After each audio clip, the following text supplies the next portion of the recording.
I'm simply saying that life finds a way.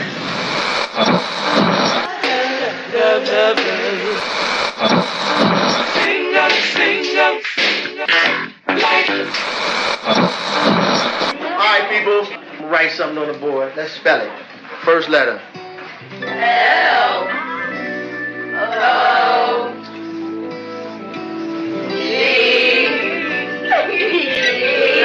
What's that? What? It's time. It's time to have real, honest, open, difficult, and inspiring conversations.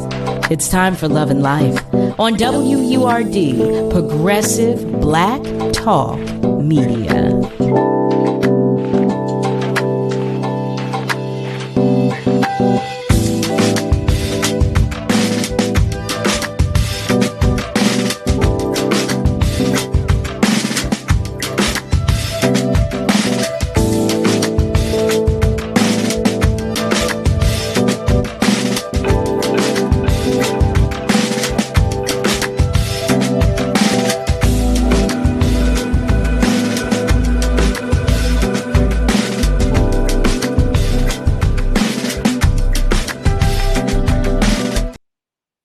Well, hello there, family. Hello, hello, hello. And welcome to Love and Life on WURD, Progressive Black Talk Media, on air and online at wordradio.com. Well, today is Thursday, May 18th. Woo! I am your host, Carol Riddick, and I am joined by the incomparable Miss Kayla J, who, as you know, always makes sure that everything runs smoothly. So tell me, family, how's your week going? It's Thursday already. You know, I've had a busy week, if I might say so myself, starting with a wonderful Mother's Day weekend. Well, I was a little, my light was a little dim because you all know I miss my love bug. I miss her. I miss her tremendously. But I always tell you that I have a happy inside my hurt. So you know that I miss her, but you know I love her. So I had a good time celebrating my mother. In any event, family, I want to thank you, as always, for joining us. You know what I like to do before we get started? You know, I like to check in. I like to do what I call a little roll call. So, family members, for those of you who are on our socials, send us a hello, please, and let us know that you're out there and ready to join the conversation. And to our family members who are listening and not watching, you know I know you're there. You know I feel you. We feel the love that you are sending to us, and it is always, always, always appreciated.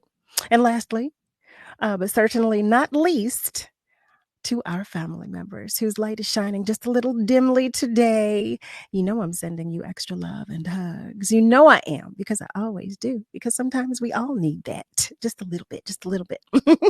Also, because I believe we should all be celebrated, spoiled rotten. Yes, I do. If today is your birthday, happy birthday to you. And if I missed it, charge that to my head and not my heart, please. But happy birthday to you too. Happy birthday, happy birthday.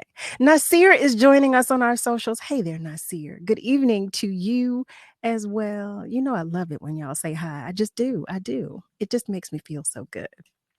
So, because I know y'all don't want to hear my little bubbly self-talk for the entire 2 hours, and because the time goes by so quickly, I want to let you know who we have joining us tonight. Tonight's guest is a board-certified psychiatric mental health nurse practitioner, doctoral candidate at Villanova University, and owner of Behavioral Wellness for Women, which is a telemedicine practice serving adult women through pregnancy and beyond. She serves individuals with anxiety, depression, mood disorders, OCD, PTSD, and insomnia. And her philosophy is that each person deserves individualized care that considers the whole person. I couldn't get that out, could I? This includes biological, psychological, and environmental factors. Family, I invite you to meet BRIANNA DAWSON. Well, hello there, beautiful. Hi, how are you? Thank you for having me. Oh, I'm so happy to have you here. Family, I was telling Brianna offline that I know so little about the topic that we're going to discuss tonight. So I'm so anxious to talk with you, just to learn more. I'm just really anxious and happy. You see, I couldn't say individualized. I couldn't get it out. I was stumbling. But Brianna, for our family members who are unfamiliar with you, would you please tell us a little about you? Yeah, so again, my name's Brianna. I'm a psychiatric nurse practitioner. I've been a nurse in the Philadelphia area for the past 8 years, working in inpatient mental health hospitals. And I found a passion for like serving women and empowering women. And the perinatal mental health field kind of just fell into my lap, and I was looking for nurse practitioner jobs a little Mm. over a year ago. And yeah, I fell into this, and I just love serving women in such a vulnerable time. I grew up in like Collegeville. I don't know if you guys are familiar with it. It's like a community Yes, area. I Yeah, love so that's where I Hollisville. grew up.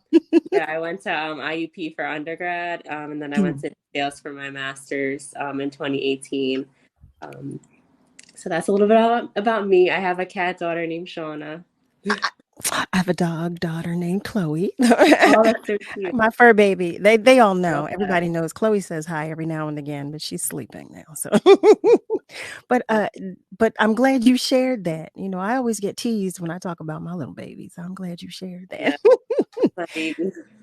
But no, let me ask you. So there's so little that I know about both postpartum depression and the practice of being a nurse practitioner. What what exactly is the difference between a nurse practitioner and a physician, and how are you licensed differently? Because I do have that understanding, right? You're licensed differently too. Yeah, so I'll explain it. So a nurse practitioner essentially has less training, if that makes sense, less amount of time in their advanced degree. So physicians tend to have, oh, don't quote me on this, I believe 8 years of residency. I could be totally wrong, but as a psychiatric nurse practitioner for my training, I was a registered nurse, and then I went to school for 3 years for my, Okay. and that was for my psych NP. Um, yeah, did you have a Oh, question? no. I thought you no, I was about to say something, but I was going to wait. I thought you were saying something else. So I wanted to Yes. make sure I get that clear, because I was trying, like, reading, to do some research, so the understanding is that it's with regard to not education, but with residency. Is that Right. So okay? like MDs, medical doctors, they have a longer length of training than a psychiatric nurse practitioner would, essentially. Gotcha. Okay. Well, Yeah. And so in terms of like our scope, both can prescribe medicine.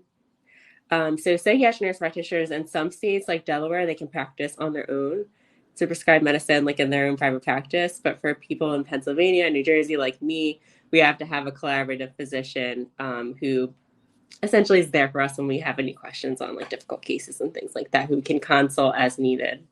wow, understood. It's just that it's so involved. It's so involved. Yeah. But I mean, I appreciate it because we're talking about care. And that, I mean, it should be involved.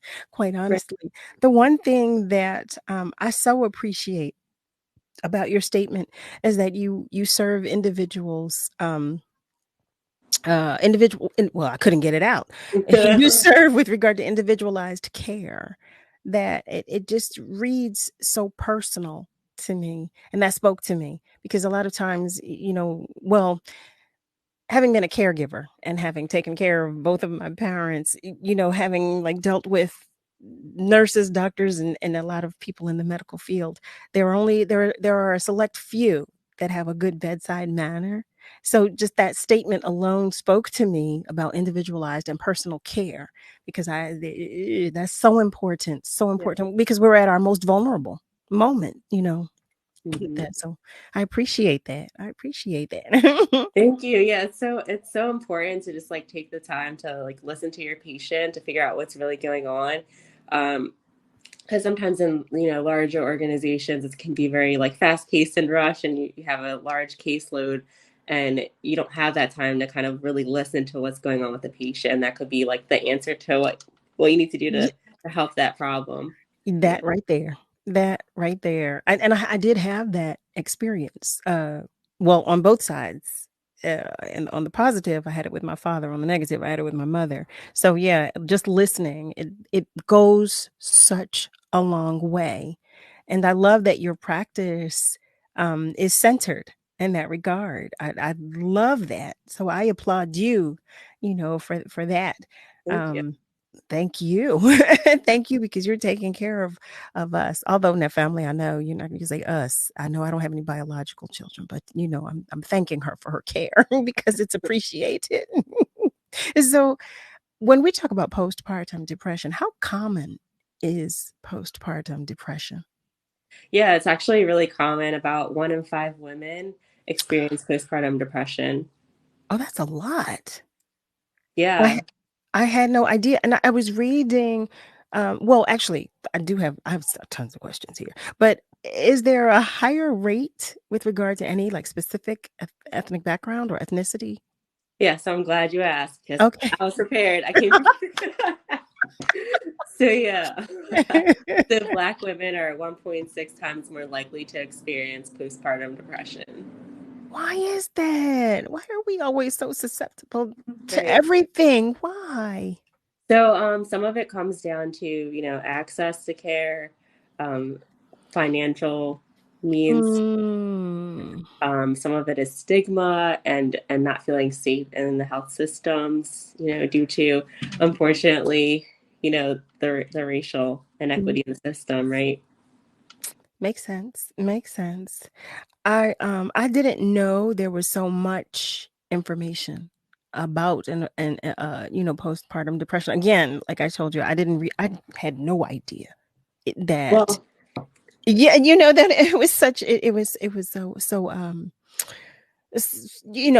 I don't want to say popular, but for lack of a better word in this moment. But I was also reading that some new moms experience like more severe, long-lasting forms of depression, and that sometimes it can start during pregnancy and continue after birth. right, right. And so there's a number of symptoms that could increase your risk of having perinatal depression, meaning like during pregnancy, and postpartum depression, meaning after pregnancy for up to a year after pregnancy. And some of those risk factors include like if you already have a history of anxiety or depression or any mood disorder, past traumas, family history of mood disorders, anxiety, depression, family history of substance use, personal history of substance use, history of miscarriage, infertility challenges. So those are just a few. Uh, oh my goodness. It's so how do you diagnose postpartum depression? Like how does like one what I mean, well, and I'm saying this because I'm thinking in my mind, I'm thinking, okay, a new mom might have a lot on her shoulders. She has this new baby and she's trying to navigate. She could be single or she could be married, but still this is new life, So there's a lot of pressure there already. So how is it diagnosed? How is it recognized? Right. So it should be screened by OBGYNs and primary care doctors Okay. during pregnancy, at least in the beginning, the middle, and the end, towards the end of pregnancy. And then there's always like the 6-week postpartum checkup where that all should be assessed. I will say sometimes that might not always happen, right? So then it gets missed. Oh, But during those assessments is when it's usually detected when they go through the whole screening. Are you experiencing any hopelessness or helplessness? Are you getting enough sleep? Are you feeling irritable or increased anger? Things like that. I would imagine yes to all of that. Right. I Yes. know. I would imagine yes. Every mother probably said, absolutely, I am, to all of that. But I guess it depends on to what degree, like the Right. severity of it, to how you're feeling it. So there's a barometer for what would be considered normal, and this is Right. me, okay, guessing. Yes. Wow. Wow. Family, you hear me over here. I don't know anything about this subject matter, which is why we have Brianna Dawson talking with us today. If you have just joined us, you're tuned in to Love and Life on WURD, Progressive Black Talk Media, on air and online at wordradio.com. So right now we're talking about postpartum depression, and I did ask a question, and I was told we were talking about peripartum depression. Was that what it was called? Was that was the term? There was Postpartum depression. there's So just postpartum, and you said peri is when perinatal. perinatal. Okay, right, when during the pregnancy. See, I'm still learning. I'm learning, but you too can learn. If you have any questions, or if you if there's something that I've asked and you want to know more about it, you can reach out to us on our socials, and you do that, and I promise you, I will ask your question. I promise I will. Or you can call us at 215-634-8065, or you can call us toll free at 1-866-361-0900. So again, we are talking with Brianna Dawson, who is educating me on all things involving postpartum depression. I'm telling you, I am really overwhelmed by the statistic. When we had the conversation about having you on as a guest, I said, "Oh yeah, I would really like to know more about this," but I had no idea just how big it was. I had no idea of the ask, you know. But it saddens me. You serve a lot of individuals who are at their absolute most vulnerable time. Yeah. I mean, you from reading individuals with anxiety, depression, OCDs, PTSD, and insomnia, and mood disorders. That's a lot. That's a lot to add pregnancy with that, to couple any one of those with pregnancy. I can't imagine. Right. My heart goes out. It really does. So what was it that made you say, okay, this is what I need to do. This is where I need to be? Yeah, so it's funny because I've been meeting with some different people trying to network, and I've been asked, how'd you come into this? And it kind of was by accident when I was looking for a nurse practitioner job, and I don't even know what I Googled, but I saw like Women's Emotional Wellness Center, and I was like, what's that? And I was like, oh, it's all women. Like, I would love to just see women as clients, right? So yeah, it just went from there. I didn't even know that postpartum was a thing. Postpartum depression, perinatal mental health was like a specialty. I didn't know anything about it. And when I started working in that field, I just loved working with the women, and I love supporting them during such a vulnerable time. Like, it's such an honor to see them, especially when I see them from the very beginning, from when they get pregnant all the way to the end, they deliver. And it's just like so beautiful to be able to watch their journey and to be able to help them during that journey too. And to see them like heal through the process. But your smile and your personality, you're so bubbly. I love it. I love it. I Oh, love it. thank I can only imagine when your clients when they come, you just light up and then they feel a little better. So I you. I love that. I love that. I mean, even just talking with you about it, I'm sitting here smiling. Like, but I always smile. I'm always smiling. But so sometimes you see your clients prior to their pregnancy.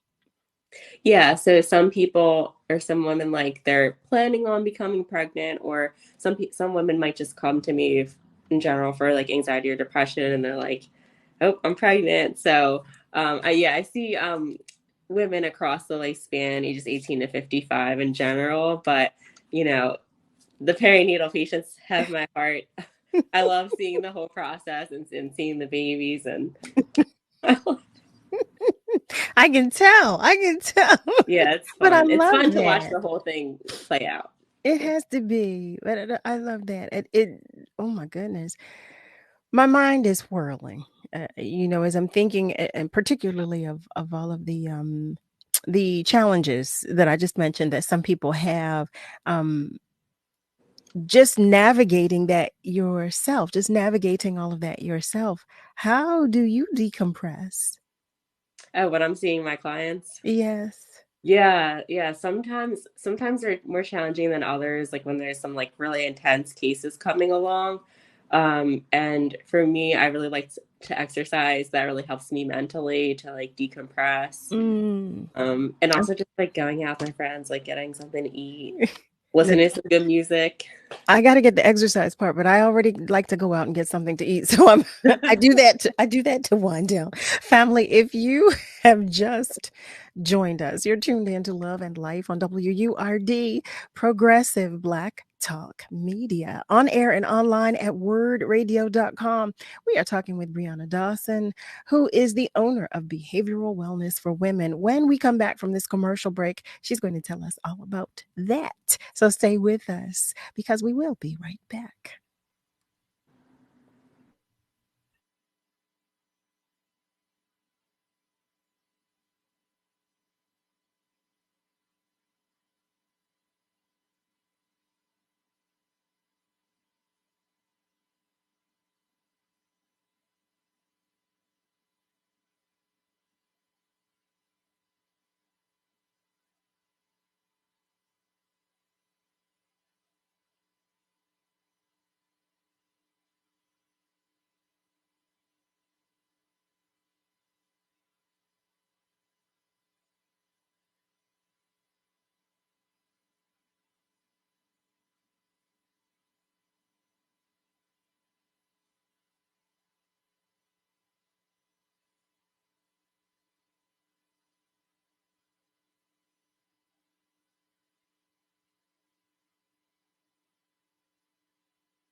Hey there, family. So Ms. Parker has a really rough road ahead, and let's not diminish for a minute. I mean, we've talked a little bit about racism here, or should I say race, but gender is also going to be an issue too. When you think of the despicable way women are handled all across society, we can't expect things to miraculously change with this historic election. Well, this historic election yesterday that could lead to a really historic election in November if Ms. Parker wins. Tune in to Wake Up with Word with Solomon Jones every Monday through Friday, 7 a.m. to 10 a.m.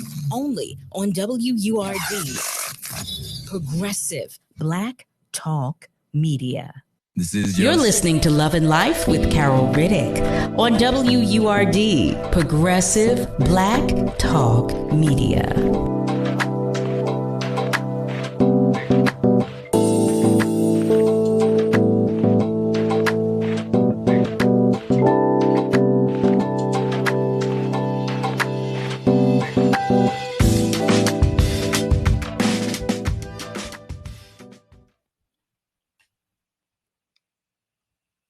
Hey there, family. Welcome back.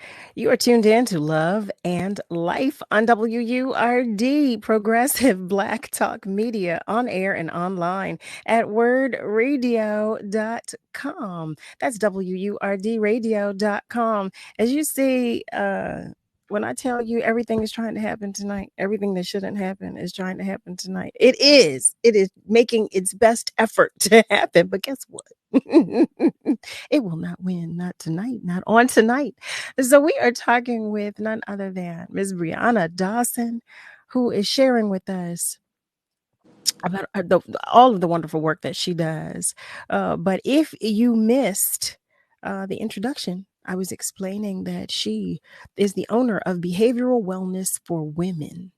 And first, quite honestly, I applaud you. I really, really do, because you deal with a lot. You deal with so much and so many challenges that are heavy. They're really heavy. This isn't light work. But please talk with us about behavioral wellness for women. Yeah, so behavioral wellness for women is a telemedicine service, so it's completely remote, which is really convenient for moms, right? Newborns. And there, I do, a psychiatric evaluation to kind of like assess the client, see, what their psychiatric history has been and what things are like now and how I can assist them. So after a thorough, 1.5 hour to 2 hour evaluation, I determine kind of what my recommendations are for them. Yeah. Nice. I was reading also that you work together with your patients to find a medication regimen that like best treats their symptoms. I thought that I appreciated that too. Sometimes we receive prescriptions and we're on our own. So that just reading how your practice works and how you navigate your practice was really it was a pleasant surprise, I must say. So when you say that you work you come up with a regimen, how do you do so? Well, since you say your practice is virtual, right? Or well, Right. telemedicine, would that be considered virtual? Or Yes. So okay. it'd be just like this. So, but on like the Zoom, HIPAA compliant Zoom platform, I'm seeing the client, they're seeing me, and we're having a conversation about, their psychiatric history and then their current symptoms that they're experiencing. Okay. So you don't see them at all in person. Not right now. So I do Okay. plan on having an in-person office once or twice a week to be announced in the future. Okay. Okay. But I mean, like you said, this works well, especially because you have, it's easy for the moms, Right. and it's Exactly. especially easy for new moms to, because there are a lot of moving parts. Exactly. Getting the kid, especially if you have multiple children, you have a newborn, you gotta haul everybody, get everybody dressed. It's a whole process, right? And you gotta travel there, travel back home. It could be so much easier to like maybe hand off the baby to a loved one and then hop on. You don't have I to get couldn't dressed. imagine. Well, actually, I think we're going to take a moment. One of our family members is on the lines. Ron, is that Ron? Ron, are you there? Yes, yes, yes, I am, Cal. Hi, Ron. Yes, I'm coming along. I want to talk about what Cal opened up with this. I want to talk about WRD family in that. In my family situation, when they was in the nursing, she was in the nursing home for 20-some years. That was my mother. She didn't raise me. And it's significant in so many families of WRD. I won't mention all of them. There was convalescent at the nursing home at Johnson and Green. I believe it was like that, many of them. And the significance of the families that was coming up there taking care of their loved ones. So you would know the names of I won't do that. And it's so important for my mother, as I said, she didn't raise me, but she brought me into the world. So I was obligated to take care of her. That I did, like many other family members. It is so pivotal because when you do that, if you're fortunate enough to do that, the divineness that's in you acknowledge the divineness that's in them. And I used to go up there, and Reverend Joe and so many people would come up there, and we would sing to them and talk to them. And whatever medical condition that they had, it had to be an inspiration to them. And at that nursing place up there, they treated rightfully so by law, and rightfully so, they treat them with dignity. And it's so important. It's so important that a lot of people can't take care of them, so they have to have that care in those places. And what you give, Cal had one of her family members that does this kind of work that you do, man. And that is so important. That human touch at the very crucial part of their lives. And I'm saying that continue to do that, and you're obligated to do that with your loved one. And Cal, when will you bring your aunt on? That story, to me, needs to be told. That Lady Cal's aunt is, I think she's 80-something right there, and that's a good thing. Her and her husband. Mm-hmm. And that story there actually was appropriate for what Cal named the show, Love and Life. And down through the years, and what Cal did for her when she brought that with her mother, sister on there, it had to do something to both of their psyches at the age that they are now. And I thank her and many others that do that, because there's some things that medical doctors cannot do. And even medical people are beginning to tell the people, where's your faith? And your family can play a significant part in that recovery, helping in their recovery. And so my cup runneth over. And you know, this WRD and this Cal listening audience here, ma'am, out of all the tedious things that take place in the day, when Cal have these type of programs about healing and all like that, not ignoring the significant other things of life, it have to be uplifting. And I thank the audience on this program here, not for Cal, but presenting something that take away from the tedious things of life and the more serious things of life, which is love and life and health. So thank you very much. I'm looking forward, Calvin. I'm esteeming Cal. My cup went over. I'm looking forward to your auntie, if she came, to come on and tell that story. They made their commitment. Yes, we will be for better and for better. I always say that because that's what life is about. I feel bad sometimes, but when I hear these type of stories, it revives my soul again. Thank you very much. Ron, thank you. Thank you always. Ron is family to the show, and Ron always calls with a positive message. We love hearing from Ron. He always shares some positivity. I truly do appreciate you, Ron. I hope that you know that. I want to take a moment to go to our socials and to say hello to Raphael, who is joining us as well. Good evening to you too. So happy to have you here with us. We are talking with Brianna Dawson, and she is the owner of Behavioral Wellness for Women.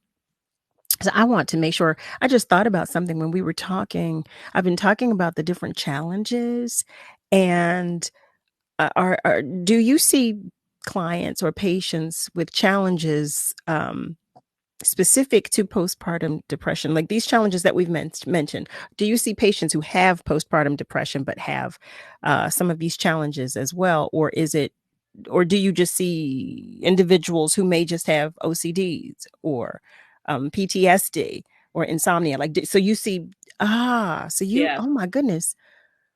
Okay. Yeah. So I have Wow. people, they might come, they just might have anxiety and depression. They might just have OCD. So yes, I see a variety of different clients. They don't have to be, seen during the perinatal period, hence perinatal period and beyond. Right. Yeah. Oh my goodness. But so those clients, are they specifically women as well? Or do you see male? Wow. I see women, yes. And so with postpartum depression, we were talking about the statistic. Is that across the board with women of color or Black women that our statistic is typically higher? Hello. A little higher? That's particular to postpartum depression. So 1 in 5 for all women, no matter what race, 1 in 5 women tend to have postpartum depression, and Black women are about 1.6 times more likely to experience postpartum depression than other races. What about OCDs? Yeah, so unfortunately, I don't have the statistics on that. Okay. No, that's okay. I know I'm, reading, listening, and remembering some of the literature that I read as it pertains to your practice and what you do, and I thought that was interesting too. I don't know, which is why you're here, because I'm not the expert on any of this, but I don't know much about individuals, who are working through or navigating OCDs for our family members who may not be aware that's obsessive compulsive disorder. And but I know it exists. I know it to be real, but I don't think I know any person of color that has an obsessive compulsive disorder, or at least not a diagnosed one. So I was curious to know, as it pertains to us, what that statistic would be. But that's interesting. I could definitely elaborate on kind of like what that presentation would be like. Okay, please. Thank you. Yeah. So it would be like, repetitive intrusive thoughts that are like unwanted, just kind of like popping in your head multiple times, doing things in a certain order in the morning. Say, like, you're like, I have to brush my teeth, then I have to wash my face, then I have to eat. but like you can't do it out of order. If you do it out of order, you have to go back and do it all over again. Yeah, or like counting things like oh yeah, that's 1, me. 2, 3, 4, 5, counting steps, That's me. checking things, checking things multiple times, like checking the door locks like 15 times a day. So the point to where it's like diagnosis when it's interfering with your day-to-day functioning, right? It's interfering with your ability to go through your day. So it's safe to say, because I'm the person that counts. I have to count every step, and it's something with me and numbers and stairs and all of that. But it's always been. It's not a new thing. But to hear you say that, thinking, wait, what? But it doesn't interfere with any of my day-to-day activities. It's just something that I do, something that happens. But that's interesting. So as it pertains to PTSD, can you talk with us about that as well, please? Yeah. So PTSD is post-traumatic stress disorder, and it's when you've experienced some kind of trauma. So it could be, any time when your life was in danger, a near-death experience, sexual, emotional, physical, verbal abuse, neglect, things like that. And when it becomes like a post-traumatic stress disorder is when you might be having flashbacks multiple times during the day, multiple times during the week. You might be having nightmares multiple times a night, things like that. You could be like easily startled or easily aroused. Right. Wow. That's it. Really, my heart really goes out. It really does, because I can't imagine. Family. Once again, if you have just joined us, you're tuned in to Love and Life on WURD, Progressive Black Talk Media, on air and online at wordradio.com. That's Word Radio, WURD. For our family members who have questions that I've not yet asked, because I know I have a ton of them, but you can feel free to ask your questions. You can do so on our socials, or you can also call us at 215-634-8065, or you can call us toll free at 1-866-361-0900. We have been talking with BRIANNA DAWSON, who is the owner of Behavioral Wellness for Women. I love that. The title alone, behavioral wellness. I love that. But we're talking about everything as it pertains to health. And I'm going to say just health, under the umbrella of health and wellness, But your questions are welcome. You know that they are. BRIANNA has talked with us so far about postpartum depression. We've talked a little about OCDs, obsessive compulsive disorder, and PTSD, post-traumatic stress disorder. So when would a person actually come to see you about insomnia? Because I know what I'm told is when we reach a certain season that, a certain part of our maturation process, we don't really sleep well. So when would a person need to come to see you about insomnia? Yeah, so that's a good question. So I think some people wait until they're like it's interfering with their functioning, like they're not able to work, they're not able to take care of tasks at home or take care of their duties, their family members and their children, things like that. But I would urge people to not wait until like the last final straw, because then it becomes almost a crisis where at times you might have to talk about inpatient hospitalization if it's really interfering with your functioning in that way. So people come during different stages of when they're struggling with trouble sleeping. I do have a lot of clients who are perinatal patients, which, during that phase and you're pregnant, especially during the later part of pregnancy, there's trouble sleeping and things like that. Oh, really? Why is that? What causes that? I would think that you'd sleep more, but No, I think it's just the baby's growing, getting ready to come out, and there tends to be sometimes a lot of anxiety about delivery, anticipating maybe if they're a new mom, or maybe if they've had complications in a previous birth. Wow. Oh my goodness. Just so much A lot of family. It really it is. But it's amazing how sensitive and resilient, both sensitive and resilient our bodies are. We talk about different health challenges, different mental health challenges as well, physical and mental health challenges. And it's just amazing how we work through them, number one, but how some of us go so long with them. We had one of our family members come and talk with us, and was talking about depression, and she was talking about having had insomnia. She said it was for 3 months, and I said, wait, you mean you had cat naps or something? She said, no, I didn't sleep at all for 3 months, and I was in awe, like in awe, just in awe. So family, what we're going to do right now is take a short commercial break, but I know I have tons more questions, and I bet you do too. So stay with us, because we'll be right back to talk with Brianna. COVID-19 may be milder for kids, except when it's not. Healthy kids can still become seriously ill, and immunocompromised children and those with underlying conditions like asthma are even more susceptible. If your kids are unvaccinated, they're not protected. Protect your kids and everyone around them. Get them vaccinated or boosted today. Learn more at covid19.nj.gov. Hey, son, how are you feeling? I'm fine, Pops. What's on your mind? I can't explain it.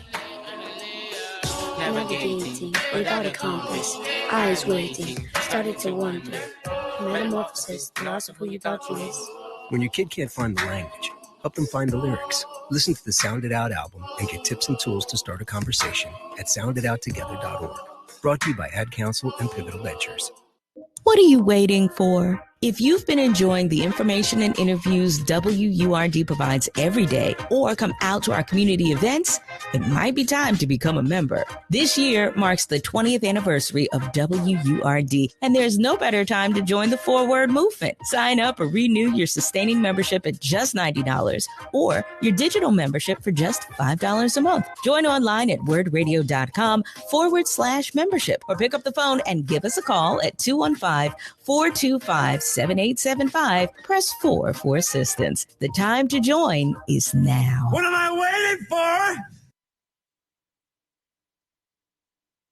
This is your celebration. Happy anniversary. It's a celebration, Word listeners. My name is Cedra Walton, account executive at Word Radio, and I have nothing but good things to say. There's never been a dull moment since I started in Word 3 years ago. Word is an extension of my blood family, my blood relatives. I've learned so much in regards to community, social justice, economic empowerment, environmental justice, mental health, and so much more. I have nothing but good things to say about Word. Salute to the Lomax family and having the vision to create a format such as this. And I look forward to many more years with my wonderful colleagues and friends and family at Word. Happy anniversary, happy birthday, and may God bless us with many, many more. We're celebrating 20 years of progressive Black Talk Media.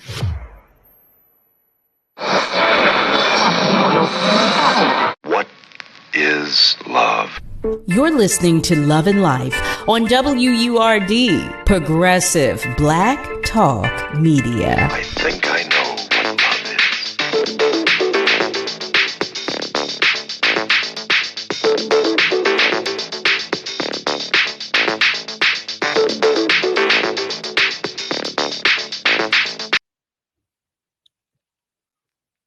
Hey there, family. Welcome back. You are tuned in to Love and Life on WURD, Progressive Black Talk Media, on air and online at wordradio.com.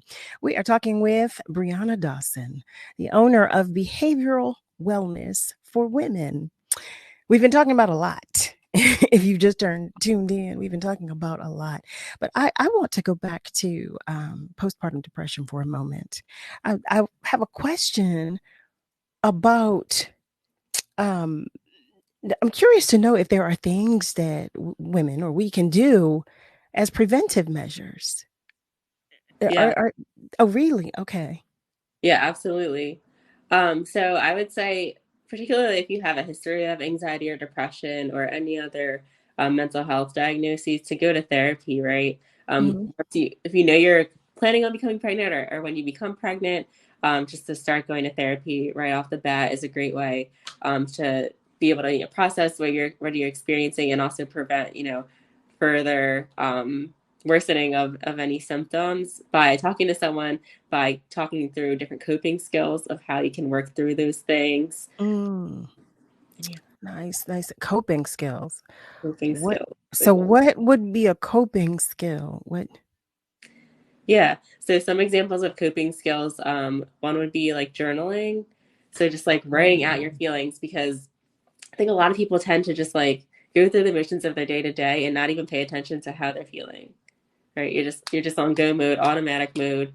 You get up, you brush your teeth, you go to work, you come back, you go to bed, So just like checking with yourself, maybe writing down, or even talking to your therapist, talking to a friend about what you're actually feeling, so that you're not stuffing it down and not even aware of what's going on internally.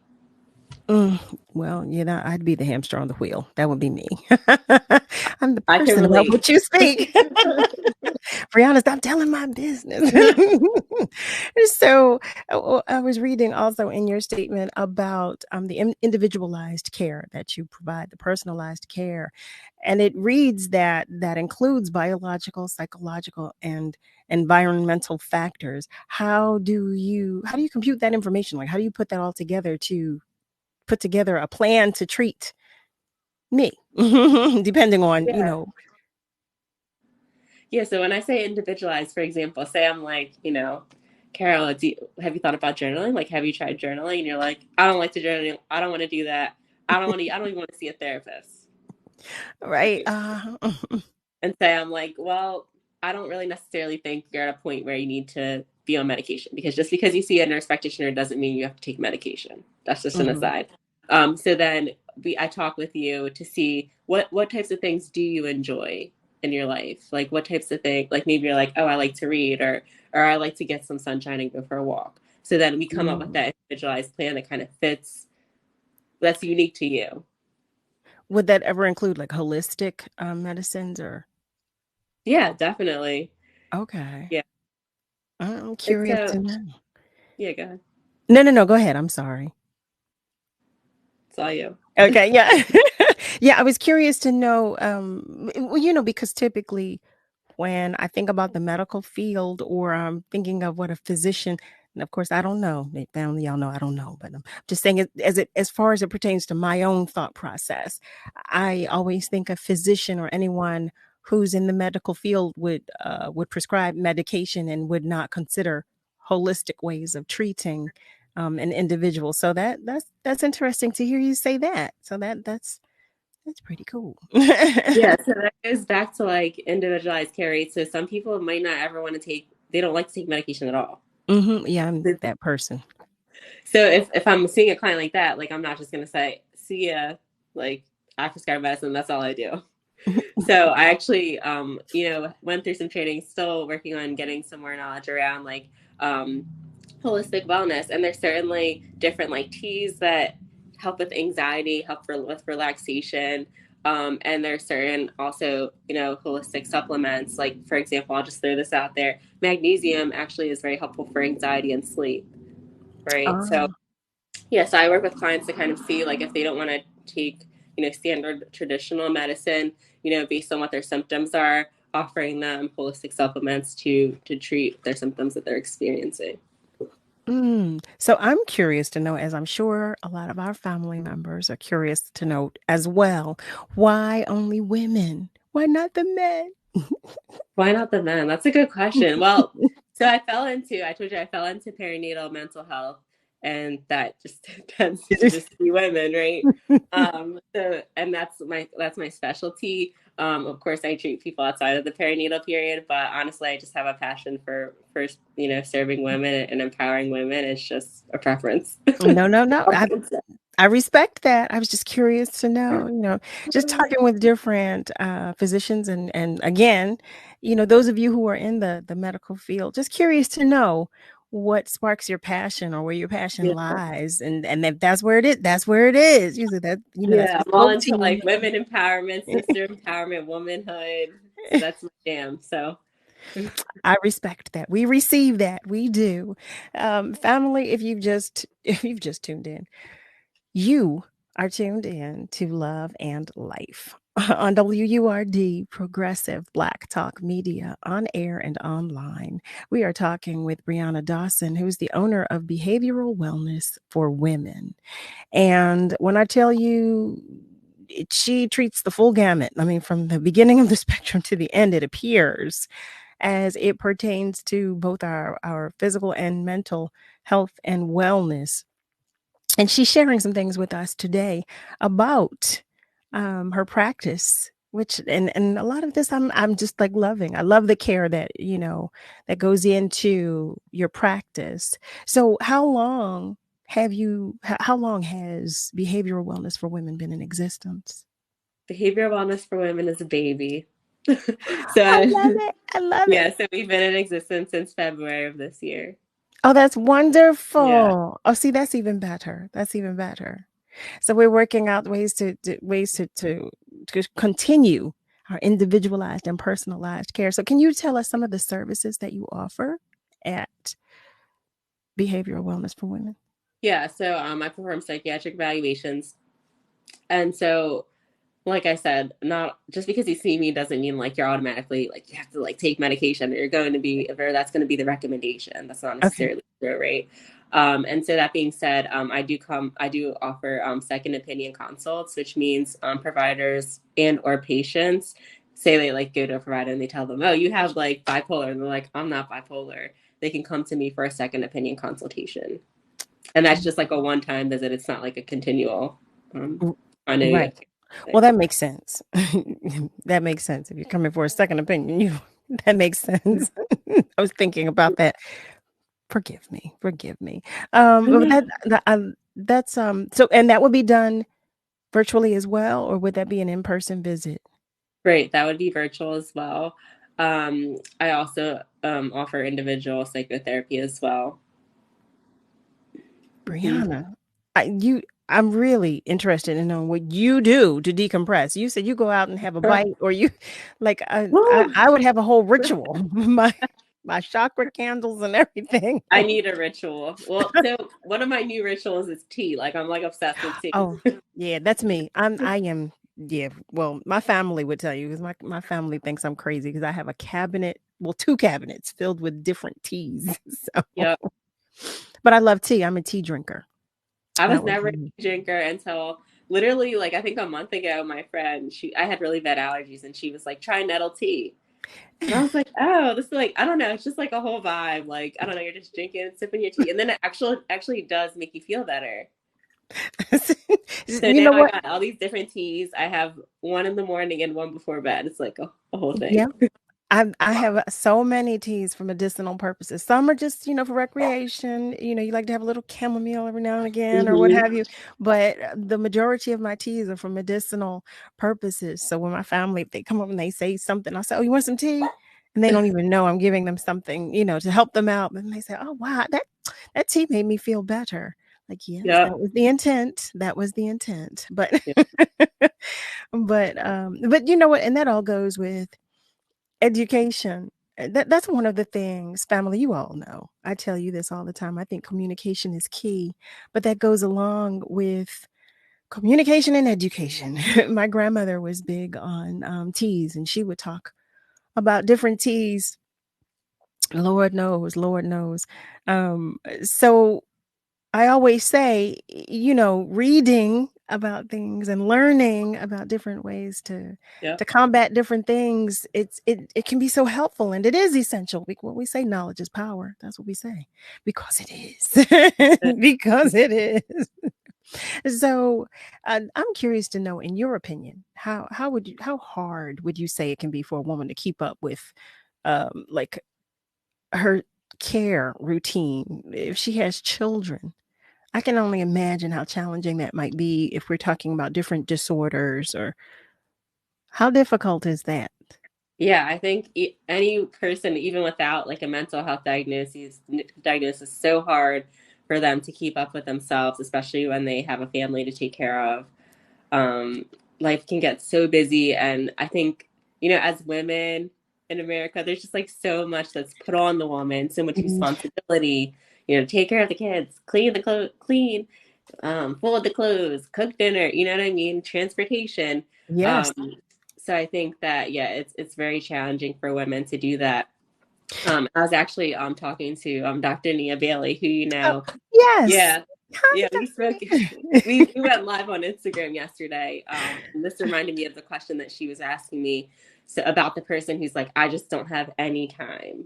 I have any time to like do this like journaling for 2 minutes, or do this like meditation, or go for this walk for my mental health. And I would just say, there's time somewhere in the day. There's time somewhere. You could be on your phone scrolling on social media.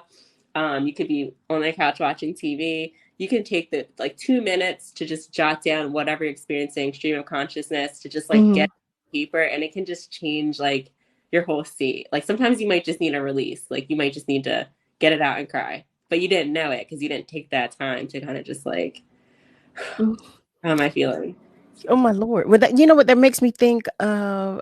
So hypothetically speaking, I'm thinking of a woman who has children. Well, I'll say a child. A woman who has a child that has that had a pre-existing mental health condition prior to having her child. Now she has postpartum depression. I can only imagine, and this was the reason that I asked the question, because I can only imagine that everything is magnified now. Right. And, you know, just sitting down, this doesn't seem like an option. I can't imagine that it does, because, you know what I mean? Or taking that moment, because I'm in my, as I'm processing this and thinking about it, I'm thinking that she is probably racing, you know, and doesn't know how to get to that still, or to that moment of comfort in order to stabilize. How do you help? How do you help her? Yeah, so in that type of situation, I'd say definitely psychotherapy, highly likely medication management. I know, because medication in combination with psychotherapy, you're not in the right mindset, right? When you're experiencing postpartum depression, like you're down, you're hopeless, you're feeling helpless, you're not able to kind of execute the tasks you need to complete. The medication kind of like clear out the fogginess and lift the mood, and with the therapy in combination, it kind of like you're able to connect them, and then just like be able to progress into life a little further. I don't know how. Wow. No. That was the perfect explanation. I do have a question. I'm curious to know what psychotherapy is, but we do have to take a short commercial break. So I'm going to ask you to let us know what that is when we come back. So we'll be right back. Word Radio Digital Tip of the Month with Stephanie Humphrey. Brought to you by Comcast. It's always useful to have some tips on how to make your smartphone battery last longer, and here are a couple you might not have thought of. First, closing the apps on your phone probably won't save battery life. That may have been the case with earlier technology, but today's phones are optimized for apps, and opening them from scratch actually takes more battery power than just keeping them open. If you like streaming things like music, podcasts, or movies, try downloading the content to your phone to listen offline if that option is available. Streaming from the internet uses up way more battery life than listening to something that's stored in your phone's memory. So think about using these 2 tips to make sure your smartphone battery lasts all day. Stay tuned to WURD for more tips, and stay connected with us at wordradio.com.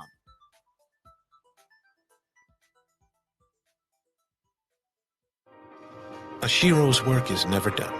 You care for the house, the kids, and our future. We're so grateful for all you do. Now it's time to care for yourself and save a little more for retirement. A free 3-minute online chat can give you the personalized tips you need to boost your retirement savings now. Visit aceyourretirement.org today. A public service announcement brought to you by AARP and the Ad Council. Word Radio is the only African-American owned and operated talk radio station in the Commonwealth of Pennsylvania, and one of only 3 remaining in the country. In the past 20 years, Word has evolved into a multimedia, multi-platform communications company that reaches deeply into the Black community through radio, events, digital, and social media. It is considered the go-to channel to engage, interact, and connect with Philadelphia's Black community. Our brand is built on the personal legacy of our founder, Walter P. Lomax Jr., MD. Dr. Lomax was a brilliant physician who established medical centers in underserved neighborhoods throughout Philadelphia to provide high-quality healthcare to Black and Brown communities for over 30 years. One of his most ambitious acquisitions was when he purchased WURD Radio. He understood the power of ownership and the power of independent media. Through Word, he wanted to ensure that Philadelphia's Black community had the ability to speak and be heard in their own voice. We are celebrating 20 years of Black excellence. We are celebrating 20 years of progressive Black talk media. We're bringing joy and power to the people. This is Word Radio, 900 AM and 96.1 FM, WURD, Philadelphia. Celebrating 20 years of progressive Black talk media. Streaming online at wordradio.com and the Word Radio app.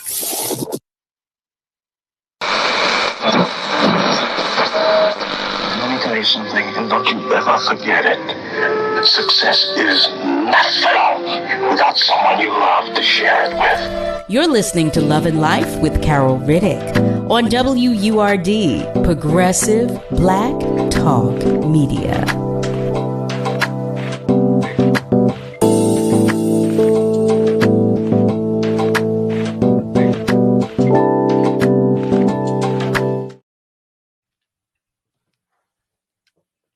Hey there, family. Welcome back. Welcome to the top of the second hour of Love and Life on WURD, Progressive Black Talk Media, on air and online at wordradio.com. That's WURD Radio. You know I like saying that. WURD Radio. We are joined by none other than BRIANNA DAWSON, who is the owner of Behavioral Wellness for Women. And before the break, we talked about a lot in this past hour. We've talked about so many things, but just before the break, I was asking BRIANNA to explain to us what psychotherapy is. What is that? What is psychotherapy? Yeah, so psychotherapy is the same thing as therapy. So it's, talk therapy with a licensed professional. You know what? Simply stated. She's like, look, it's just simply this. I'm sorry, it was confusing. No. Well, it just different terminology. So, I'm not familiar. I didn't realize that psychotherapy was simply talk therapy. It was just going to talk with someone. So that's good to know. That's good to know. I want to take a moment to go to our socials and say hi to Mardia. Hi, Mardi. Mardia Reed says, good evening, ladies. That's what she's writing to us. Good evening. Good evening. So one of the things I did not ask, I keep going back to postpartum depression because this is so, like I said, I know so little. Like how long does postpartum depression last? Yeah, so textbook, it lasts up to a year postpartum, but okay. Textbooks aren't like real life, right? Right. So, yeah, so I'll say on average up to a year. Hopefully, most of my clients have been, adequately treated and feeling a lot better by the first year after birth, but certainly could extend past that. I cannot imagine. So when we mentioned earlier about some women having depression during the pregnancy or during the perinatal period, right. Okay. So does that affect the baby at all or in any way? It can affect the baby. So it could cause increased risk of preeclampsia, increased risk of like preterm birth or early birth. It could cause low birth weight. Things like that. So there are like some health implications for untreated mental health, whether that's depression, anxiety, whatever, that can cause worse, I guess, negative outcomes to the fetus. And I did read that rarely there's an extreme mood disorder that's called postpartum psychosis. Are you familiar? Yeah. So I want to change, I don't want to say rare. I think they're trying to change the terminology only because the term rare makes it seem like, oh, it can't happen to me, Right. right? Right. So I'll say 1 in 1,000 birth, 1 in 1,000 women who give birth Okay. have postpartum psychosis. So what would that be though? How, like, when they say extreme, like how extreme could your mood disorder be in order for it to be diagnosed as postpartum psychosis? Yeah, so I'll say if you have a history of bipolar disorder or you have a family member with a history of bipolar disorder, Mhm. that you're at increased risk for having postpartum psychosis.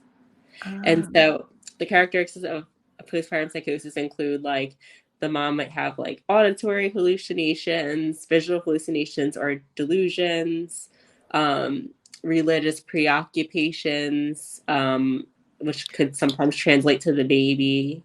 What would a religious what would For that be? example, like this is just an example, like the baby is like a sacrificial lamb for Ah, things okay. like that. They might have, thoughts of harming themselves and or family members or their children. My Lord, how do you combat that? Yeah, How, so postpartum psychosis is considered a psychiatric emergency, so it requires okay. inpatient hospitalization. That makes sense. Yeah, Yeah, okay. That makes sense. Yeah, I could. Oh my goodness. I will So, say it's treatable. It's okay. treatable. Well, that's good to know. That's promising. So, from your experiences, what would you say are more common issues that women come across when transitioning into motherhood? Yeah, so I would say a lot of like anxiety about like how they're going to get things done, feeling Uh, overwhelmed. I'm sure. Yeah, I don't And doubt that. yeah, and feeling that there's like a lack of support, so especially like single mothers or people who live far away from their family members. Mm, Yeah, that makes there's sense. yeah, and something that I wanted to mention when you were I forget what the question was, but I think it was something along the lines of, how women should like be, I guess, preparing, to prevent postpartum depression and to like cope during that phase. And I think like having a strong support network is so, so, so important. Um, and I know that sometimes as women, we can tend to like want to take care of things all on our own. Yeah, Um, well, and like, yes. yeah, not want to, reach out to people for help or have Yeah. had negative experiences when asking people for help. But it's like really important to then lean on, if you have a spouse, partner, family members, friends, like let them come over and like ask them to like fold some clothes or clean or like cook a meal. Like lean on like everyone that you possibly can, because that's what's going to help you during that period. That makes so much sense, but you know how hard that is. I'm one of those people it is the hardest thing for me to do, to ask for help. Yeah, I know, family. I'm a work in progress, okay? I am. I definitely am, but I have the hardest time asking for help. But that makes sense. It makes so much sense. It really does, especially when you're trying to either maintain, sustain, or you're in the process of repairing your mental health. That makes Right. so much sense to just reach out and ask someone for help. So Yeah. now we've been talking about postpartum depression, but do you find that most women who experienced postpartum depression are single mothers, or is it kind of even? It's been even. It's pretty even. Yeah. Wow. Oh, Pretty even. okay. Yeah. Oh, Yeah. It does not wow. discriminate at all. Wow. Yeah. And well, I'm going to go to our socials for a moment because Mardia is asking, does everyone get postpartum and and don't realize they have it? Is there a possibility, that women have postpartum depression and don't really realize they have it? Yeah, so I would say not everyone has postpartum depression. Mhm. Um, and before I answer the second question, I don't want to forget. So there's difference between there's like the baby blues and then there's postpartum depression. So baby blues can be like last like 7 to 10 days where you're like anxious, you're crying, you're tearful, feeling sad after having the baby. That's usually shorter term, 7 to 10 days, and it tends to go away on its own without medical treatment. What are the baby blues? What in the world? Wait, wait, oh my goodness. You you're a new mother, a brand new mother, and you're so happy and you're overjoyed because you've got this little bundle, but you can't stop crying and it lasts about a week to 10 days. What is that? Is it a chemical imbalance at that point, or is it I was going to say it could be hormonal a factors hormone? Okay. contributing to that. It could be external factors, lack of support, Okay. anxiety about being a new mom. But if it's a shorter living experience, and it kind of subsides on its own, then that's identified as the baby blues. The baby blues. Wow. So I'm sorry, I don't want to miss the second half of Mardia's question. Is it possible to have postpartum depression and not realize that you have it? Definitely. I think it definitely is. And I think particularly as Black women and serving Black women, that there's this thing of like, I can do this on my own. I'll get through it. I'll just get through it. It'll pass like great. And you're just like, it's just this, it's just that, right? And you'll just try to but then it's still there.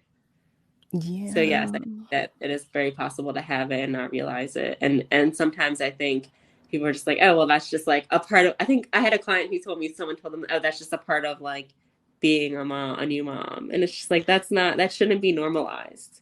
Well, you know what? I think it's good that you said that, because I think most people do think that. I know I certainly thought, well, yeah, most women kind of get a little down, like the whole baby blues thing. I did not know it was a real term for it, but I've heard that. I've heard it from, a few women. So I thought, oh, that must be normal. But you know what I thought it was? I thought it was because, as women, we're always conscious of how we look and how we feel.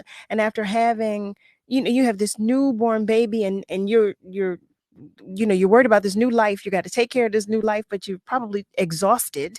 You're probably tired. So you're trying to find the energy, the time, the strength. And now you have a whole new list of things that you have to do for this new human being. And you don't really, you're still trying to take care of you and trying to get yourself back to a baseline, where you feel more comfortable. I want to go to our socials for one moment. Eric writes, good evening, Word family. Excellent show. Important information. Thanks. Thank you, Eric. Thank you so much for that. Mardia writes, I believe I was depressed for years after I had my first child. She writes, she just dealt with it. I think that is so common. Now, family, you hear me. I think now I have absolutely no experience in this arena, but I believe there's a strong probability that there are a lot of women who feel the same as Mardia does or did, that they were depressed for years especially after having their first child, because your entire life is, your entire life. I can't speak from personal. I'll disclaimer, I don't have. But your entire life changes, and it's not as if it can go back to what it was. This is new. This is it. This is the new. This is what will be your new normal for quite a long time. She writes, she wrote that her youngest is 23. She said, I still trip. I'm still tripping. But listen, I can believe that. I can believe that, because I think it's a lot.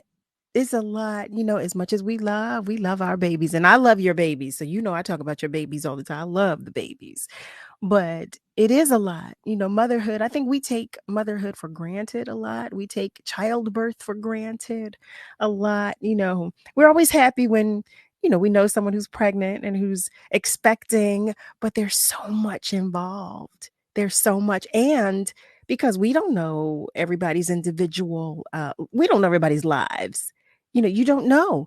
The mother may have a pre-existing condition with which she is grappling, every day, that might make her pregnancy even more, it could be dangerous. It could just so many factors, which is why I'm so happy that you are here to talk with us about about navigating, different challenges, and especially and particularly in association with pregnancy. You work with women through pregnancy and beyond. Well, prior to as well, because you see women for different mood disorders, OCD, PTSD, insomnia, anxiety. Brianna, That's a lot. That's a lot. How is it? And I'm thinking, I have like three questions in my head. There's one time that are all trying to come out at the same time. That happens with me all the time.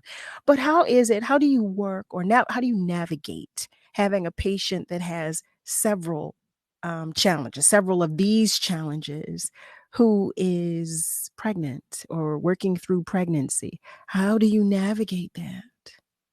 Yeah, so if they have a lot of different challenges, it depends on what they are and how we'll approach it. Likely, like I said, it would be so I do, primarily medication management. So it might be a referral to a therapist. It might be, multiple medications at one time. It might be consulting with their OBGYN because it might Okay. be, a biological issue that's going on as well that's contributing to their presentation. It might be, marital issues. Mm. It might be a referral like, oh, have you guys thought about couples counseling? So there's so many different ways to Right. approach That issues. makes sense. So do you work in conjunction with some OBGYNs as well? Yeah, on a case by case. So like, yeah, if I need to, we'll speak. It's really best practice to be in touch with everyone as best as possible for continuity of care, and so everybody knows what's going on. Right. And also, you might just learn something that the patient didn't tell you, unfortunately. So it's good to just stay in communication with everyone in a care team. That makes sense. So how often would I have to see you if I'm experiencing postpartum depression? How often would I have to see you? Yeah, so in the beginning, I typically see my clients. So it depends again, right? So if it's a brand new client, they've never been on any medication before, I might start to see them every 2 to 4 weeks. And then, as they improve, because most of the time people, tend to feel better, then it might be like 4 to 6 weeks, and it might be 6 to 8 weeks. The longest time period I go is like 3 to 6 months without seeing a patient. And that's just they're doing like they've been on this med, they're doing really well, and they're. Okay. And for how long do you see patients? Like, is it a year? Is it 6 months? For how long do you see your patients? Yeah, so if I'm prescribing the medication, then it's like as long as they're on that medication. Yeah. Oh, okay. So you wouldn't see them once they're done the medication. So it depends. So because sometimes like some people are like, maybe they're like 6 months postpartum and they're like, I'm feeling so much better, Brianna. Like I don't want to take my medication anymore. Mhm. So to that, I will say usually it's like 9 to 12 months that you should stay on the medicine, because once you're feeling better, you kind of want to maintain that period of feeling really well and things come Right. together in life. And then like it's better to, once you're feeling really good, to come off things slowly. So I just lost what your question was. No, no, no. I was asking about the duration of time that you see a client. So I was thinking, say that there's a woman who presents, she has anxiety prior to becoming pregnant. Then she experiences postpartum depression, but she still has anxiety. Her postpartum depression is now gone. Do you continue? So you continue treating her for the Right. anxiety. Okay, but you would treat her for both when she's under your care while she's pregnant. Right, Okay. exactly. And then if someone like wants to come off their medicine, then I will honor that. Some people might want to still see me, so they just like see me and just want to talk to me. So then I still see those people. But yeah, if they want to just like get off their meds and they feel like they're doing well, we would come up with a discharge plan, and then they could always reach back out if they ever need to. Nice. Oh my goodness. Family, what we're going to do in this moment, we're going to go to our phone lines. We're going to take a call right now. Family, are you still there? Yes, I am. How you doing, Carl? How you feel? Hi, doing well. How are you today? I'm doing great, and to your guests. Mental health and anxiety and depression, everything is one of my favorite topics and stuff like that, dear. Because I was depressed one time for about a whole year, right? And from a spiritual point of view, I learned how to get rid of anxiety and stuff like that there. But what I would do, because God cares for you, I would take it in prayer and tell God all about it, because He knows everything that you're going through and stuff like that there. And in some cases, some people do need medication, and some people just don't want to take their medication. And in certain types of medication, to find the right type of medication for whatever your illnesses are. I'm not advising you to take medication, but you can get it's a cure for mental health, and it's a solution. And I understand what you're going through, and I wish I can talk to y'all, to the sisters, even the brothers and stuff right there about mental health and healthcare, because I studied that myself, because I actually talked to a therapist and I talked to a psychologist and stuff like that there. And that's one of my favorite topics to learn about family, because, you know, we are family and we got to comfort one another and pray for one another. And you know what I'm trying to say. I do. But I can teach you a lot of things about mental health and everything. You know, I read books on it and everything. It really is interesting. Like I was saying earlier, I'm sorry to have interjected, Fred, because I so appreciate you calling and appreciate your comment. But you're absolutely right. It's fascinating to just trying to get an understanding of how our mental works, and especially and particularly in conjunction with our physical, because it affects it so greatly. So I definitely understand that fascination, because it fascinates me as well. And when you talk about these different disorders, I hate to say disorder, but these different challenges, I hate the word disorder, but I don't hate. I dislike strongly the word disorder. but when you talk about different challenges, you know, trying to overcome different challenges, physical or mental health challenges, you know, there's sometimes a fine line between one challenge and the other. And it's always fascinating to me to learn how you all as medical professionals diagnose the different challenges, because there's some of the challenges seem so similar. They seem so much alike. I'm so curious to know, like, well, how do you know it's that? You know, family, I'm running my mouth as usual. We're going to take a short break, okay? But we're going to come right back and talk with Brianna. So stay with us, please. I'm Carol Riddick, the host of Love and Life. And guess what, family? I will be live. That's right. I can speak with you about the real facts and honest opinions on dating, sexual health, casual and committed relationships. Join me Monday through Thursday from 7 p.m. to 9 p.m. The conversations will be served on a judgment-free platter and seasoned with unapologetic realness. So join me Monday through Thursday from 7 p.m. to 9 p.m. on WURD, Progressive Black Talk Media. Let's face it, life looks a little different. During these times, we're doing our best to keep our mind young. And getting a flu shot helps us stay healthy, so we don't miss out on what matters, like having game night at home.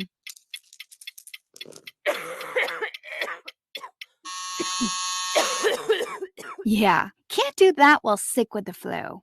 Now imagine family movie night that your daughter can't live without. Well, that's ruined. And don't forget your uncle's socially distanced cookout.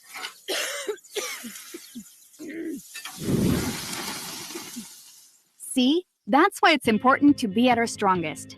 Every year, millions of people in the U.S. get the flu. Especially now, no one has time to miss out on moments that matter. So get your flu shot. Find out more at getmyflushot.org. Brought to you by the AMA, CDC, and the Ad Council. Need a minute? Take a breath and breathe in positivity. Here are words of joy and empowerment from Word Radio. Vision without action is merely a dream. Action without vision just passes time. But vision with action can change the world. These are the words of Joel Arthur Barker, and my prayer and hope for Philadelphia, a city I was born in, educated, lived, and work in, will collectively come together to help its citizens by bringing economic prosperity to those in need, create safe and affordable housing for the disenfranchised, and create safe and organic spaces for adults and children to grow. I am Kimberly Lloyd. This joy and empowerment vignette was brought to you by Comcast. You're listening to Love and Life with Carol Riddick on WURD, Progressive Black Talk Media.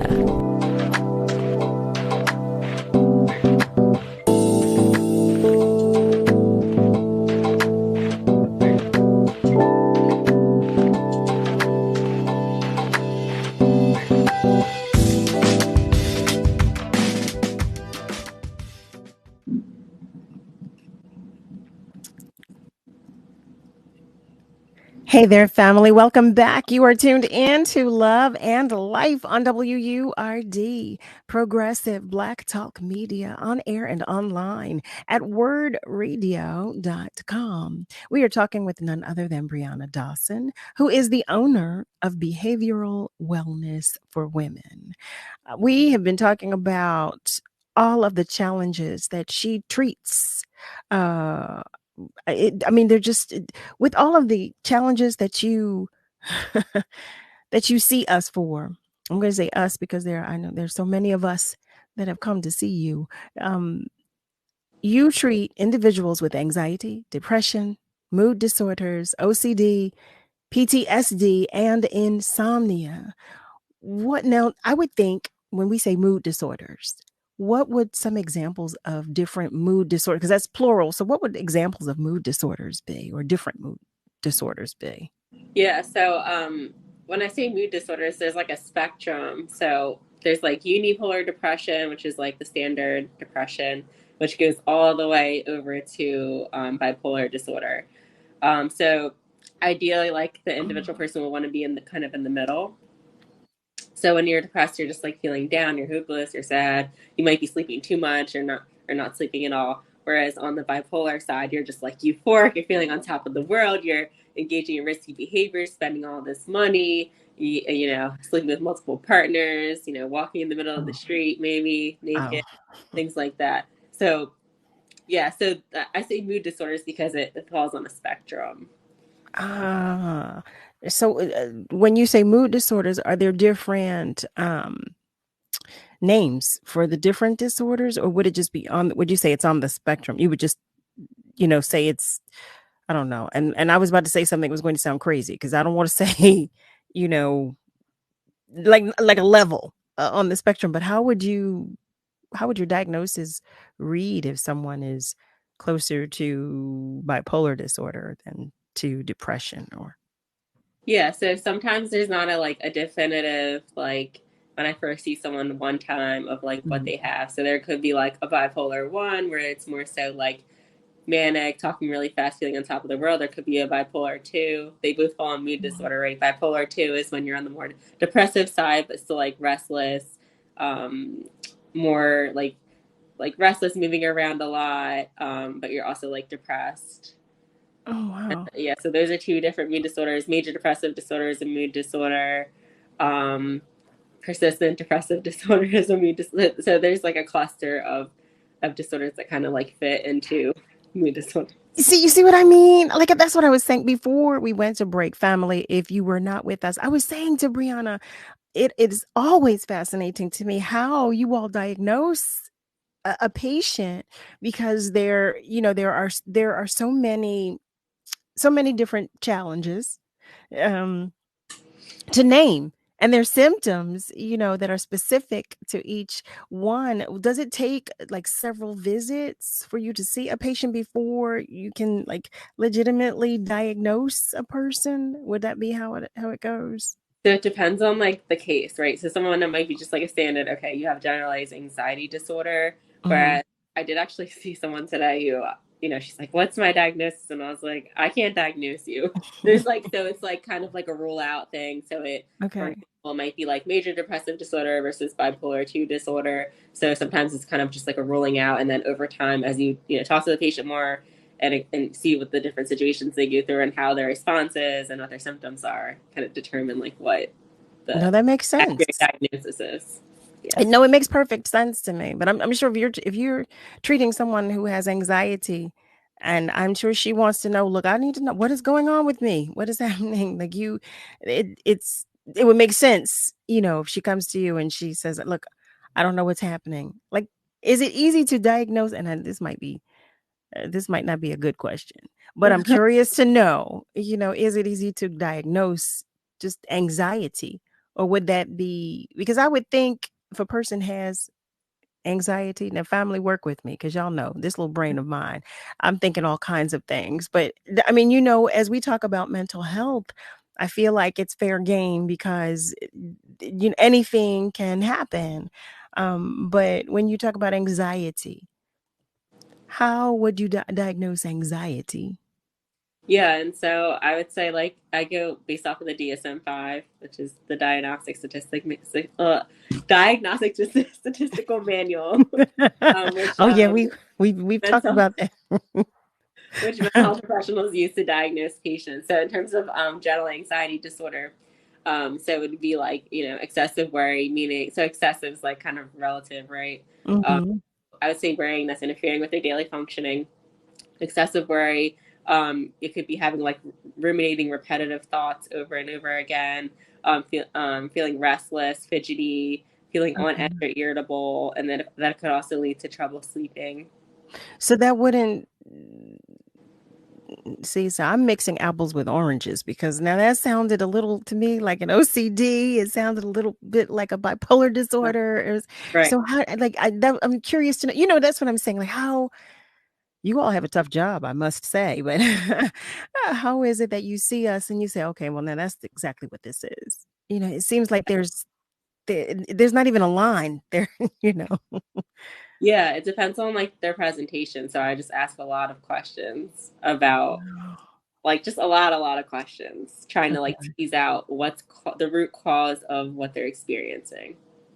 And you did say, it has a lot to do with a person's like biological history as well, too. So you were talking about including biological, psychological, and environmental factors. When you say Right. environmental, what would you say? What factor would you take into consideration with regard to an individual's environment? Yeah, so in terms of like environmental factors, like if someone's like afraid to, like for example, I've had clients who've been like afraid to come outside. So Oh, so you're afraid to come outside because there's a lot of violence and there's shooting going on. There's like, robberies and things like that around your neighborhood versus paranoia, right? Like which one is it? yeah. So if you live in a violent area where things like this are happening, then that would be, for lack of better terms, reasonable or legitimate feelings that you're experiencing. That wouldn't be like a paranoia versus some clients might be having more of a paranoia where they're like, someone keeps riding by my house, but like family members are saying no one's ever riding like that. There's no Okay. by the house, like. So that's what I mean when I'm considering like environmental factors and what's going on in their immediate environment. There's so much going on in the world right now. I can only imagine that. I mean, because there's so much to look out for, to watch out for, and because there's so much happening. I mean, on a daily basis, there are so many unbelievable stories that we hear, and so many unbelievable experiences that are taking place. I imagine. I don't know what the number is, but I imagine there's a larger number of us that need, some sort of therapy or mental health help than Right. not, because what we deal with on a daily basis. Come on now, this is not regular. This should not Right. be. It should not be regular. I want to take a moment to go to our socials. I did see, Mardia, well, there we have it. Mardia writes, there are so many people walking around with disorders that need help. That is Yeah. so true. That is so true. Well, and as we say this, it brings me to, what's been taking place in the more recent past in the news, here and elsewhere with individuals who are dealing with mental health disorders and have been treated unfairly, who have been, it affects everybody, because now you have those of us who are witnessing these experiences, those of us who are learning of these experiences and how other human beings with these disorders are being treated. And now we're all, everybody's on alert. We all have anxiety. I'm sure of that. So I am certain that we are all walking around with anxiety to some degree, because I mean, look at it. Even at one point in time, you know, uh, I didn't mind when I would get gas for my car, but now, not after the sun goes down. And it really doesn't make a difference because things happen in the daylight as well. But Mhm. now we're living in a day and time where, you take an extra step, or you think differently, and you're moving differently. And I know we're not supposed to live in fear, but sometimes you do. Sometimes, because of the anxiety that we have, we do live in fear. So I can't imagine, especially when you're seeing, women, and like you said, we have such a weight. And men, now listen, I love y'all. I love y'all. And I'm not saying that you don't have a weight as well, because I recognize that you do. We do. We recognize that you do. I hope I'm speaking for you as well, Brianna. We do recognize that you do. Brianna just said she wanted to try to cater to the needs of our women, to help us build a stronger bond and to help us to be stronger together. And I appreciate that. I do, because, there, in some instances, women, we're just not nice to each other. Yeah. So I so appreciate your practice. I can't tell you how much I just appreciate your practice, behavioral wellness for women. It is just awesome. I'm happy that you started it. I must say, I'm happy that you did so. So thank you. So what, as it pertains to wellness, why wellness? Why was it wellness, as opposed to, especially with the severity of some of the challenges that you see some of us for? Why wellness? Why was that? Because I want to promote behavioral wellness for everyone. I want to cultivate like a space where people are able to improve their behavioral and mental wellness. So you were sharing with us that you did an IG live with Dr. Bailey. Yes. So do you have like support groups, or are we able to hear you speak about some of the disorders regularly? Do you do that regularly? I haven't, but I could. Okay. So actually, Dr. Bailey, she was telling me, she was like on the live, like we should totally do this, more often. So I definitely think we're going to be doing that on Instagram Live, doing some different topics, candid conversations about various topics. Yesterday was mental health and breast health. Yes, we could. Yes. So one thing I did not ask you, I asked you as it pertained to ethnicity, but I did not ask you as it pertained to age. Are there more? Well, what would the statistic be as it pertains to age with regard to women that come in for postpartum depression specifically? Yeah, I don't think that necessarily. I mean, actually, I take that back. So age could definitely play a factor. So I see, young women as young as like 18. I see, older women who have had children ages like 37, 38.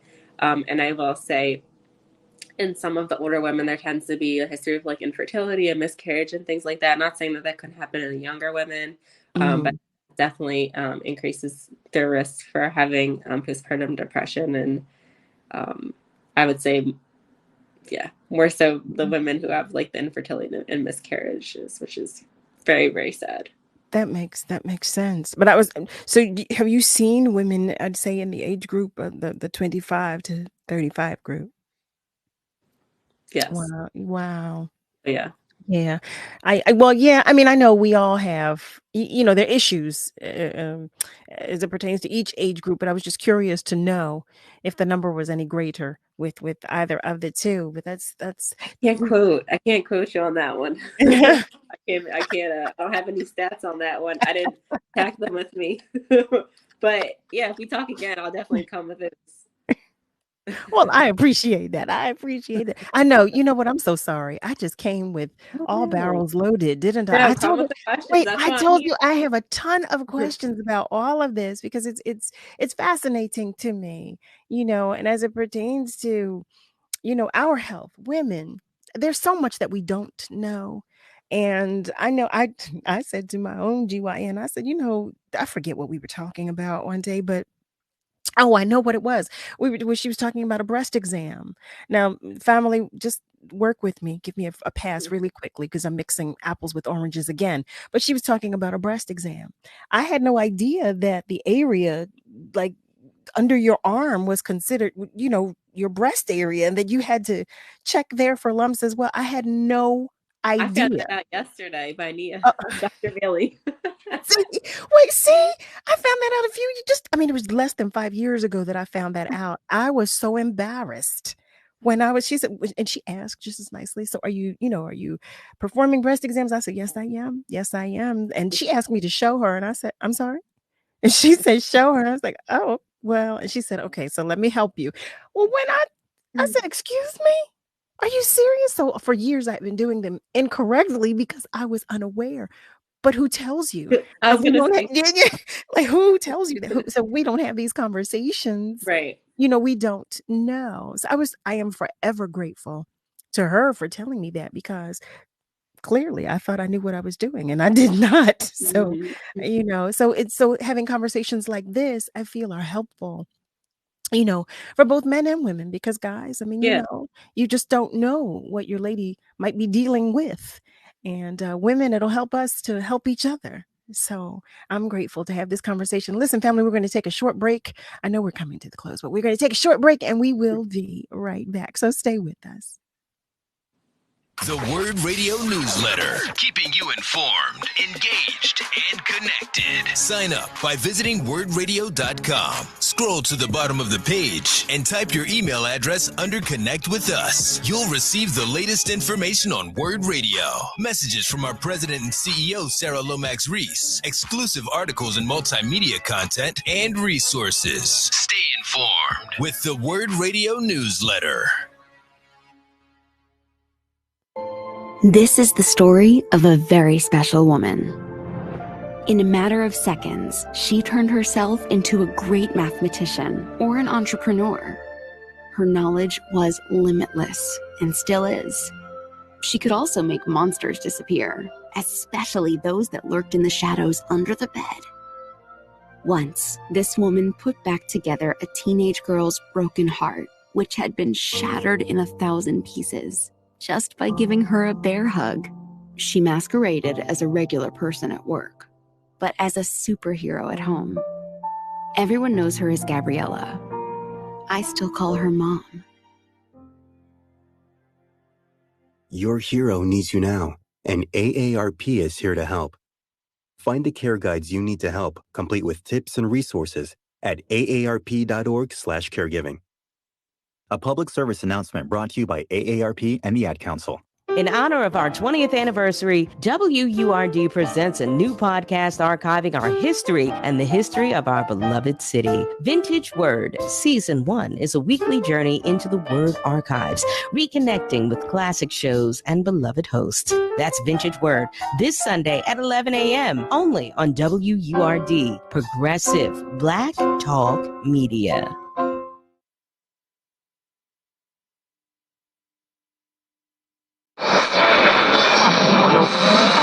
What is love? You're listening to Love and Life on WURD, Progressive Black Talk Media. I think I know what love is.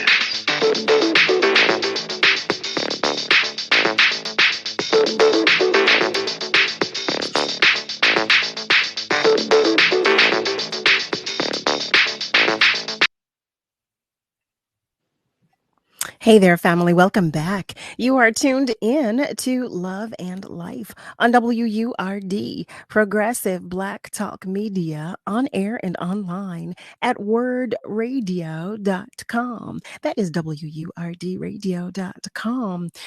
I know we talked about this earlier in the program, but because we're coming to the end of the program, would you please, Brianna, tell our family members some of the services? Again, would you repeat for our family members some of the services that you offer at Behavioral Wellness for Women? Yeah, of course. I provide psychiatric evaluation, medication management, and supportive therapy for women ages 18 to 55 with anxiety, depression, mood disorders, PTSD, OCD, and insomnia. Oh my goodness! So, what would medication management be? What does that entail? Yeah, so that entails starting someone on a medication and then kind of like, management means like if it's working well for them, you might need to increase it as tolerated or as needed, or if like that medication didn't work, changing the medication. So it just means like managing their medication regimen. So if I'm seeing an OBGYN, when during my pregnancy would I come to see you? Yeah, so I tend to get a lot of clients who are like referred to me by their OBGYN. For example, if they screen them for depression like during their pregnancy and they screen positive, then they might be referred to me. Otherwise, it could be like their husband telling them like you need to go get help, or even the patient like, yeah, I think I need help. Oh. Yeah, and like I said, it could be like they don't have to be pregnant. It just depends on kind of where they are, what's going on. Yeah, what's going on and who kind of is like, you need to go get checked out. Oh my goodness. Well, I must say again, and I am enjoying this conversation. I have enjoyed it. Family, there is still time. If you have a question or questions that you would like to ask Brianna, you can feel free to do so on our socials, or you can do so by calling. You can do that by dialing 215-634-8065, or you can call toll free at 1-866-361-0900. We've been talking with Brianna Dawson about mental health, physical health, as it pertains to women. I've asked her more questions about postpartum depression than I have anything else, but she does treat women for various challenges. I will say, I can't stand that word disorders, but but I understand the need to use it. I do. But it just sounds, You don't have to use it. But in the medical field, especially when we're talking to each other, it makes me feel like it just has such negative connotation that if you have a challenge, I wouldn't want to say, well, I have such and such disorder. I'm challenged with, blah, blah, blah, because it makes it sound as if it's something that you can't get past, or like it's more difficult to work through. And y'all know, that's only my opinion. That's not anybody else's. It's just my opinion that it just makes it sound like it's just so hard to get through. Yeah, I have such and such disorder. No, I don't. I'm challenged with so and such, because that's how I would say it, because it just, it feels more positive, as it pertains to the process. It just feels like it's a better working process. Don't pay me any mind, Brianna. Listen. No, I like that mindset. And I think that there is a lot of stigma, right, that comes with even like taking psychiatric medications. And it's just like, well, if you had diabetes, you would take your medication, right? Well, there you have it. But they're so, I don't know anything about the medications that are prescribed for psychiatric challenges. I understand some of them to be strong, though. I've heard that. I've only heard that. See, here we are. See, here we are, right? So yeah, like, I mean, so I've had clients that come to me and they're just like, oh, I like my cousin was on this and they were like sleeping all day. And so I just tell people, unfortunately, when you're looking for a provider, it could be somewhat like dating.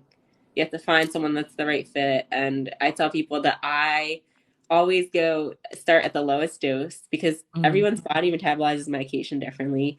And then we go up as, to titrate it to the correct, it's relative, but, a dose that's, helpful for the patient. You shouldn't be sleeping all day. You should be functioning. You should be feeling better. You shouldn't be feeling worse. And that's when it comes to like the provider listening to your patient about what their symptoms are, what they're experiencing as it pertains to the medication they're taking. That you can't say that enough. That is so important when you talk about listening to the patient and how their body responds or reacts to different medication. I mean, that's with regard to any right, any specialty. Any specialty in the medical field. Thank you for that. Because you see, I've had a personal experience with that with my parents, just trying to navigate medications and the medical field, and it can be difficult. And especially when you're talking about your mental health, listen, there's no wiggle room, and I mean, oftentimes there's no wiggle room. Period. When you're talking about your health, mental or physical. So it's you don't have too many chances to get it wrong.